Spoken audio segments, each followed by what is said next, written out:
As people age, they tend to become more sedentary. This behavior can cause a decrease in both hip mobility and weakened glute strength. Prolonged sitting tightens hip flexors, reducing flexibility, which causes postural imbalances. This increases strain on the lower back. Additionally, weakened glutes, which is crucial for both stabilizing the pelvis, and this adds pressure to the lower back, leading to pain during daily activities such as walking and standing. Lower back pain is a major cause of disability among the elderly, affecting their independence, quality of life, and increasing risk of falls. Research indicates that targeted interventions improving glute strength and hip mobility can alleviate back pain, as well as enhance movement and reduce injury risks. Addressing these issues are crucial to aid elderly in alleviating lower back pain. For this program, I partnered with Dolphin Coast Care, a senior care facility focused on elderly care and rehabilitation. The emphasis on health and wellness, combined with their location near myself, makes an ideal partner to partner up with. With their established rehabilitation services and a team of caregivers, their facility offers a supportive environment for the program's success. As the global population ages, sedentary lifestyle among elderly become more popular, and this poses significant health challenges, including challenges on musculoskeletal health. Prolonged inactivity can cause a decrease in both hip mobility, glute strength, as well as cause lower back pain. Prolonged sitting is characterized by long periods of inactivity and is common among older adults and is linked to musculoskeletal issues. Anderson and Jones found that prolonged sitting deteriorates hip mobility and glute strength drastically, and this contributes to overall lower back pain. Hip flexor tightness can significantly impact lower back health.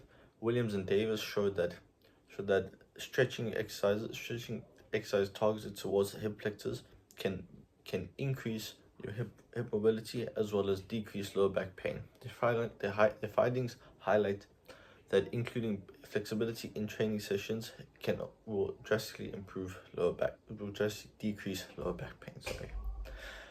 Strong glute muscles are essential in lower back support. Smith and Winters found that exercise such as glute bridges and hip thrusts will help decrease lower back pain and is essential to include in this intervention. Combining both strength and flexibility training, but offers a well-rounded approach to manage lower back pain. Taylor and Nguyen found that programs including both types of training are more effective on focusing than just one specific aspect. Overall, this literature review shows that a sedentary lifestyle poses a major threat on both hip and glute health, which will overall increase lower back pain. Hence why, in the intervention, I need to incorporate both hip flexibility as well as glute strength to help decrease lower back pain. The method of research in this intervention that was used was the mixed methods research. This incorporates both qualitative and quantitative data to get a better understanding of results and a finer detail of results.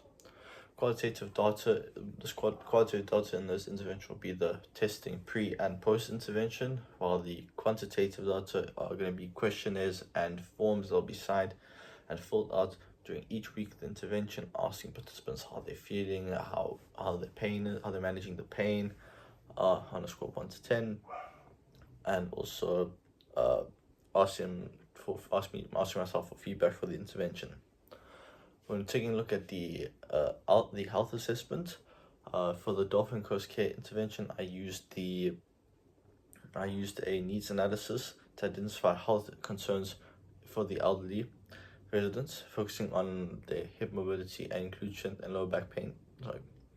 This is the assessment used a self-reported questionnaires, discussions with the caregivers, and observations I saw throughout the process. The analysis showed that many residents suffer from chronic lower back pain, largely due to prolonged sitting, which then overall The needs analysis showed that residents suffered from chronic lower back pain. Then I decided to create a program tailoring to the hip mobility and glute strength, as these two main contributors to lower back pain. To address these problems, I'll design a program aimed at hip flexibility as well as glute strength, along with strategies to encourage overall movement throughout the day. The plan includes a monitoring process as well. This intervention prioritizes the safety and well-being of all participants following this ethical safety procedures. So informed consent. I made sure that all participants would sign a informed consent form, make sure they are consented to participating in this intervention. This program prioritizes safety and well-being of participants, so I'll make sure that participants are all throughout the training process, they are safe throughout each exercise. Confidentiality, so participants' all data and personal information will be kept private when this research is published.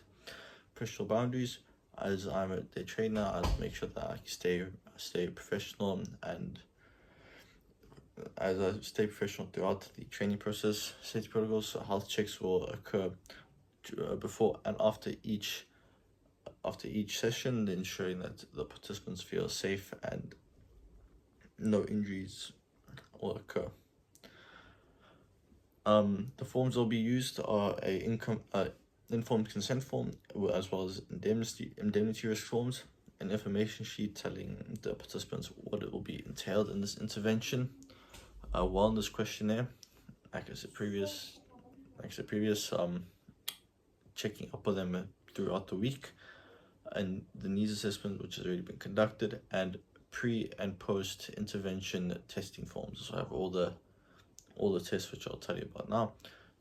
We'll have all the results, and I'll have the results pre and post testing. The following tests and assessments will be used throughout the intervention. So the first is a Thomas test. So this test measures overall hip flexor tightness and hip mobility. The way this works is the participant lies on a table flat while one leg hangs off, the other leg is flexed and bent, and the angle of the hanging leg is measured. So equipment needed is a flat table and a goniometer. So I need to consider throughout the test is this focusing on mainly hip mobility, ensure that the participant feels safe and comfortable, and not being non-invasive, and being adaptable to all mobility levels. So the second test that will be used is a 1 minute sit to stand. So this test tests lower body strength as well as glute strength. This overall lower body strength. So participant, I'm gonna get a chair. Explain to the participant to basically do a squat, so sit on the chair and stand up for as many times as they can in 1 minute. The last test that will be used is a glute hold test. So participants lie on their back, legs bent around 45 degrees. They're going to drive through their glutes and basically hold that position for as long as they can. I'll have a timer with me to measure how long each participant can hold this position for. This test is mainly focused on testing for glute strength, solely focusing on glute strength. So taking a look at the logistical side of the intervention, the venue of the intervention will take place at Dolphin Coast Care at their facility, so it's outside or indoors. There is sufficient amount of space for the program to take place.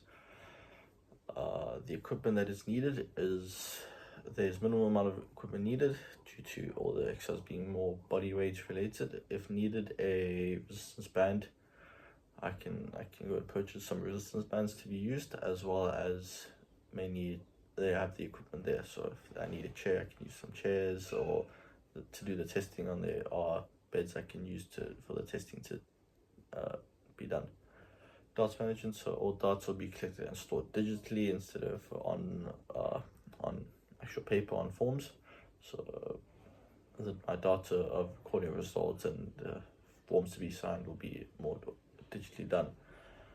Communication, so I'll be communicating with the venue on when sessions will take place, on if I'm available, if they are available on certain days during the week.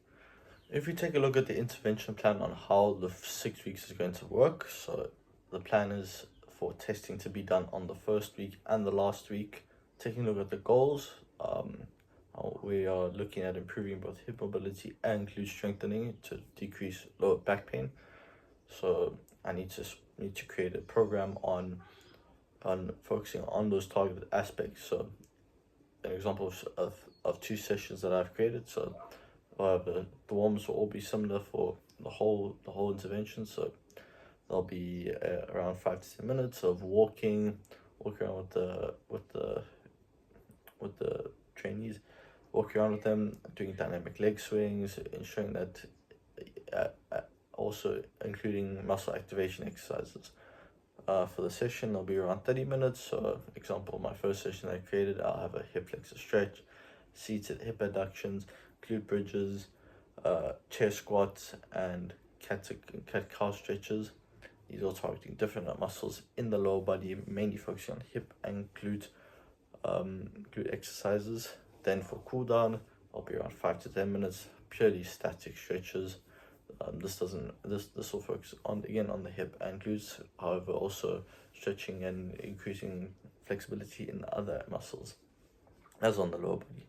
Then if you look at another session I made, warm up, very similar, such as light walking, also stepping side to side, can include resistance bands on more activation in the muscles. Then the exercises will be like a 1 minute sit to stand, lying hip flexor stretch, side lying leg lifts, glute bridge holds, and pelvic tilts. And then cool down, static stretches, fairly similar. The goal of this intervention is also throughout the weeks to increase intensity, however not too drastically, as they are elderly residents, and I don't want to be pushing them too hard, as they do not need to be the intensity to be increased to such high levels. In conclusion, this intervention program is designed to improve hip mobility, glute strength, and reduce lower back pain amongst the elderly at Dolphin Coast Care. By combining tailored exercises with a safe and familiar environment, I aimed to enhance participants' physical function and overall quality of life through regular assessments, continuous support, and effective communication. This intervention seeks to empower elderly individuals to lead a more active, healthy, and pain-free lives. If you have more questions, please go ahead and ask. And also, I have more information of everything. This is just a summarized version of my proposal document that I've submitted. Thank you.